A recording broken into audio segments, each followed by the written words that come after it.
কারণ ছাড়াই পায়ে অসাড় ভাব, আবার মাঝে মধ্যে ঝিনঝিন শরীরের ভারসাম্য হঠাৎ হঠাৎ হারিয়ে যদি দেখা যায়, এমনও হতে পারে এটা গুরুতর সমস্যার লক্ষণও হতে পারে। পায়ের দুর্বলতা কথাটি যতটা সহজে বলা যায়, ব্যাপারটা কিন্তু ততটা সহজ বিষয় নয়। পায়ের দুর্বলতার কারণে শরীরের ভারসাম্য না ধরে রাখতে পারার উপরে কিন্তু একটা প্রশ্ন উঠেই যায়। আজকের এই ভিডিওতে পা দুর্বল লাগার সম্ভাব্য কি কি কারণ হতে পারে এবং সবশেষে প্রতিকার মানে হোমিওপ্যাথিক কোন মেডিসিন খেলে আপনি দ্রুত সুস্থ হবেন, এই বিষয় নিয়ে আজকের ভিডিও।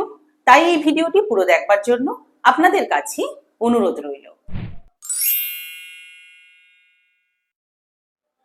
নমস্কার, আমি doctor LP Mondal, doctor Laboni homeopathic clinic চ্যানেলের আরো একটি নতুন ভিডিওতে আপনাদের সবাইকে স্বাগত। এবারে আমরা জেনে নিই পায়ে জোর না পাওয়ার কি কি কারণ হতে পারে। যেমন নাম্বার 1, রক্তের অভাব। পায়ে পর্যাপ্ত রক্ত যদি না পৌঁছায় সেক্ষেত্রে পা দুর্বল লাগতে পারে। নাম্বার 2, নার্ভ বা স্নায়ুর সমস্যা। এক্ষেত্রে ডায়াবেটিস, সায়াটিকা বা স্লিপ ডিস্কের মতো যদি আপনার এই রকমের রোগ থাকে, সেক্ষেত্রে আপনার নার্ভ দুর্বল হয়ে গিয়ে এই পায়ের দুর্বলতা সৃষ্টি করতে পারে। নাম্বার 3, পুষ্টির ঘাটতি। ভিটামিন B12, ডি বা ই এই ধরনের প্রয়োজনীয় ভিটামিনের অভাব যদি শরীরে থাকে, সেক্ষেত্রে পেশি দুর্বল হয়ে যেতে পারে। নাম্বার 4, ক্লান্তি। অতিরিক্ত পরিশ্রমও এই পেশি দুর্বলতার কারণ হতে পারে। নাম্বার 5, সংক্রমণ। কিছু রোগ আছে যেমন পোলিও, জিবিএস, এইসব ভাইরাসজনিত সংক্রমণও পেশি বা স্নায়ুকে প্রভাবিত করতে পারে। সেক্ষেত্রেও এই পেশি দুর্বলতা দেখা যায়। এ তো গেল পা দুর্বল কেন লাগে তার কারণ। কিন্তু আপনি কি করে বুঝবেন যে পেশি দুর্বলতায় আপনি আক্রান্ত?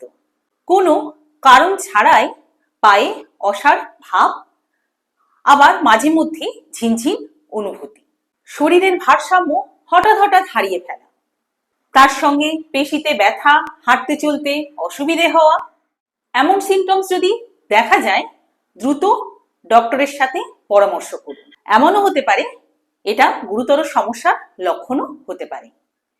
এই হলো পেশি দুর্বল লাগার কারণ এবং উপসর্গ। এবারে আসি হোমিওপ্যাথিক মেডিসিনে। প্রথমেই যে মেডিসিন নিয়ে আপনাদের সঙ্গে আলোচনা করব তা হলো জেলসিমিয়াম।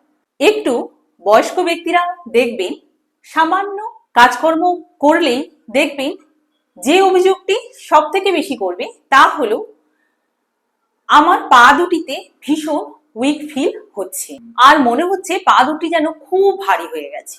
এমন উপসর্গে জেলসিমিয়াম মেডিসিন ভীষণ ভালো কাজ করে। এই মেডিসিন 30 পোটেন্সিতে সারাদিনে 2 বার 2 ফোঁটা করে কিছুদিন মেডিসিনটি রোগীকে খেতে হবে। বয়স হয়ে গেলে আরো একটি জিনিস ভীষণভাবে বয়স্ক মানুষরা ফেস করে, তা হলো সিঁড়ি দিয়ে ওঠানামা করতে অসুবিধে হওয়া। এক্ষেত্রে রোগীর কেমন অসুবিধা হয়, মনে করুন একটি বয়স্ক মানুষ সিঁড়ি দিয়ে উপরে উঠলো কোনো কাজকর্ম করার জন্য, তারপরে রোগীটি আর নিচে নামতে ভয় পাচ্ছে কারণ তার পা দুটি কাঁপছে বলে এমন অনুভূতি হচ্ছে। এক্ষেত্রে 30 পোটেন্সিতে সারাদিনে 2 বার 2 ফোঁটা করে যদি মেডিসিনটি খাওয়া যায় তাহলে ভীষণ উপকার পাওয়া যায়। পরবর্তী মেডিসিনটি হলো আর্জেন্টাম নাইটিগ্রাম। এই মেডিসিনের রোগীর সাথে জেলসিমিয়াম মেডিসিনের রোগীর বেশ কিছু সিমিলারিটিস আছে। এই রোগীরও পা একটু কাজকর্ম করলে বা সিঁড়ি দিয়ে ওঠানামা করলে ভীষণভাবে দুর্বল হয়ে পড়ে। তবে আর্জেন্টাম নাইটিগ্রামের রোগীর ক্ষেত্রে কম্পনটা বেশি অনুভূত হবে না, এক্ষেত্রে হেভিনেস বেশি অনুভূতি হবে। মেটেরিয়া মেডিকাতে লেখা আছে legs feel heavy as if made of wood. পা দুটো এতটাই ভারী অনুভূতি হবে যেন একটা কাঠের গুঁড়ি পায়ের সাথে লাগানো আছে। তার সাথে এই রোগীর কাফ মাসেলে ভীষণ ব্যথা হবে। এক্ষেত্রে 30 পোটেন্সিতে সারাদিনে একবার 2 ফোঁটা করে বেশ কিছুদিন মেডিসিনটি খেতে হবে। বয়স হয়ে গেলে পায়ে কম্পন, পায়ে ভারী ভাব এইসবের সাথে সাথে আরেকটি জিনিস ভীষণভাবে লক্ষ্য করা যায়, তা হলো পা অবশ বা অসাড় হয়ে যাওয়া।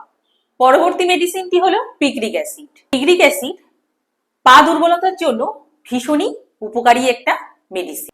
এই রোগীর হাঁটতে চলতে গেলে সব থেকে বেশি যে অসুবিধাটি রোগীকে কষ্ট দেয় তা হলো পা সবসময়ের জন্য অবশ হয়ে আছে বা অসাড় হয়ে আছে।